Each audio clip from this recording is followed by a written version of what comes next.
Welcome back. It's good to have you here again. Today's story isn't just news. It's a shakeup that has rattled the entire gospel community. Dorinda Clark Cole, one of the most respected voices in gospel history, has spoken words that many thought they would never hear.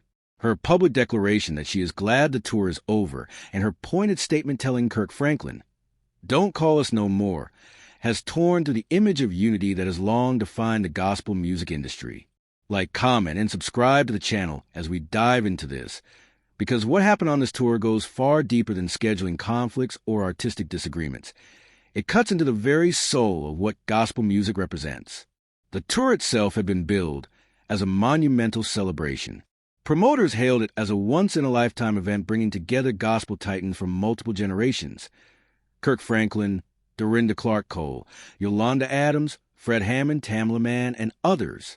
Fans imagined a stage filled with powerful testimonies, harmonies that shook the rafters, and an atmosphere of praise that would transcend entertainment and become a true ministry experience. From the outside, that's what it looked like. Promotional material showed artists gathered in prayer circles, beaming in behind-the-scenes clips, and standing together in unity as they declared the power of faith through song. The surface gleamed with holiness and harmony. But as the weeks passed, insiders began to reveal that what the public saw was a polished facade masking a messy reality.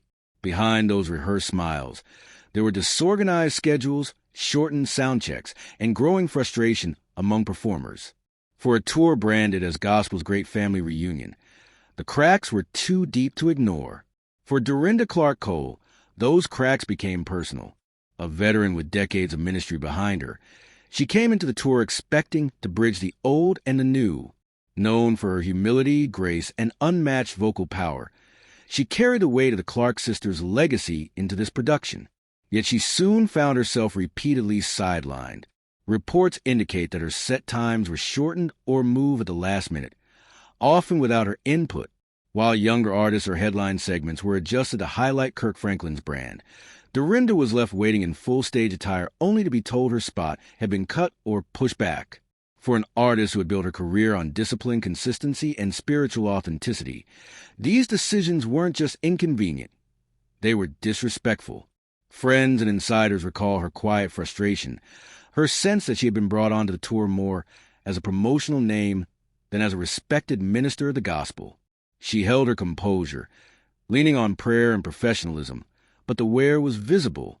At the heart of this growing tension was a perception that Kirk Franklin, both as the tour's headliner and its organizer, prioritized his own brand above collective ministry.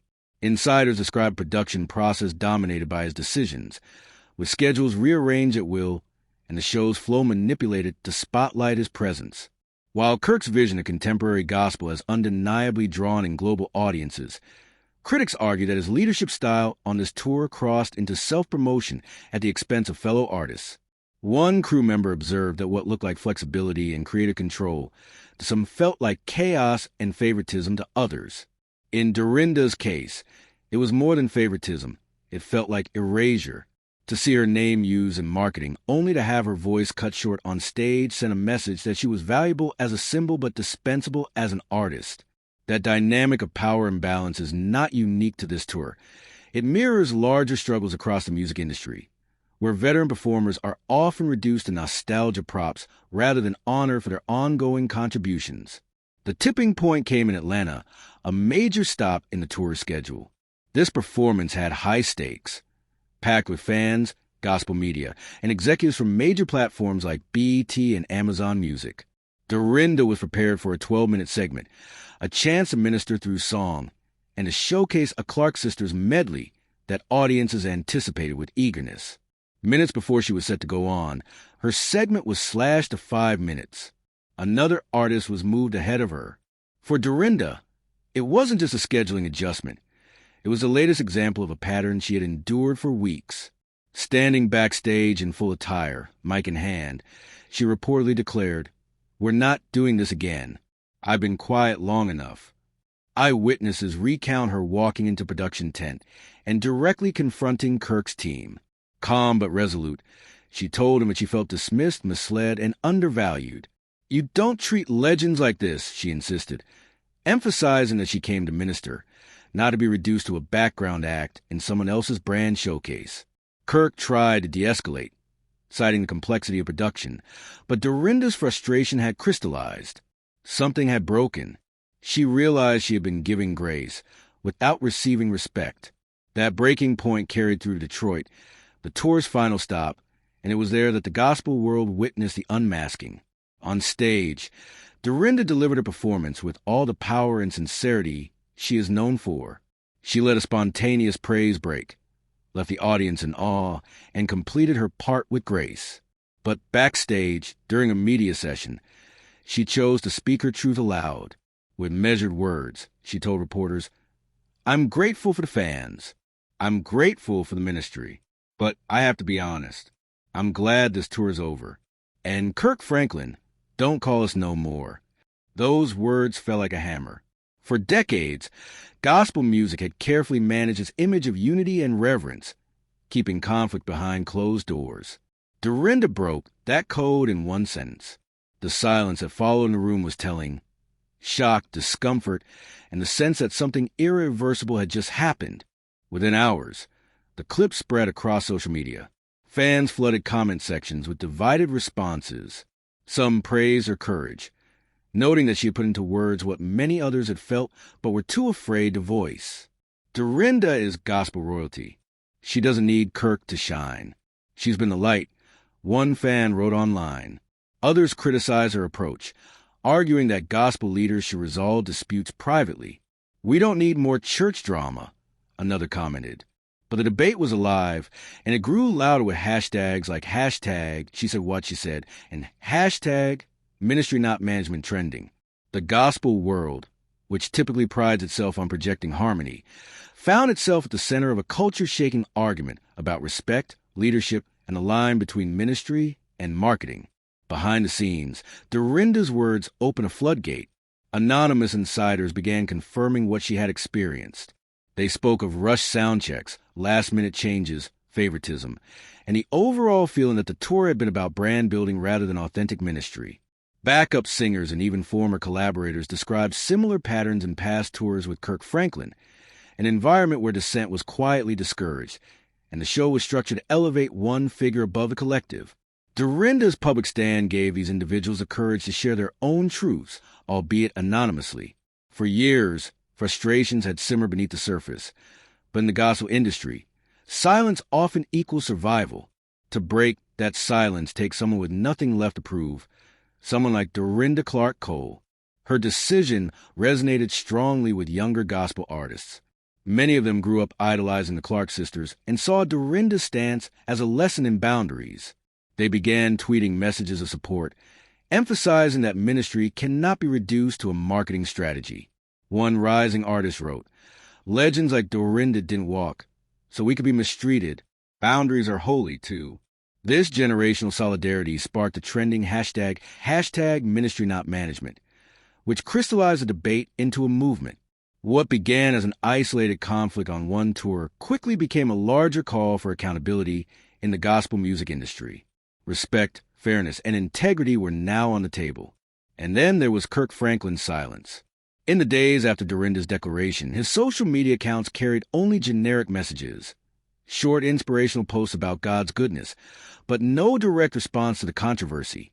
For an artist as outspoken and visible as Kirk, the absence of acknowledgement spoke volumes. Fans demanded answers. Was her account accurate? Did he regret how the tour was managed? Would there be changes in the future? Without a statement, speculation filled the void. Some interpreted his silence as strategic, an attempt to wait out the storm. Others saw it as dismissal, a refusal to take responsibility. In either case, the lack of transparency only amplified the tension. In gospel music, where leaders are also seen as spiritual figures, silence in the face of public rebuke becomes more than a PR choice. It becomes a theological question about accountability and humility. The larger issue at stake is the balance between ministry and marketing. Gospel music has always walked this line, particularly in modern times when commercial success often depends on global visibility, branding strategies, and cross-genre appeal.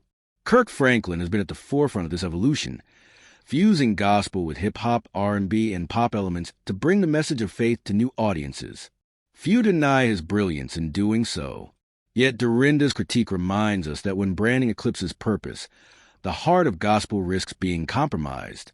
Her insistence that performance must not come before purpose echoes a broader concern that the industry may be losing its spiritual center in pursuit of cultural relevance. Her challenge forces both fans and leaders to ask hard questions about what gospel music should stand for in an age of algorithms and viral content. The lessons from this conflict are clear. First, even the most prominent artists can and will draw boundaries when principles are at stake. Dorinda's stand was not about ego. It was about preserving the sanctity of ministry. Second, production choices that prioritize branding over fairness risk alienating both legacy artists and fans who value authenticity. Third, public honesty, though risky, has the power to spark industry-wide conversations that silence alone cannot achieve.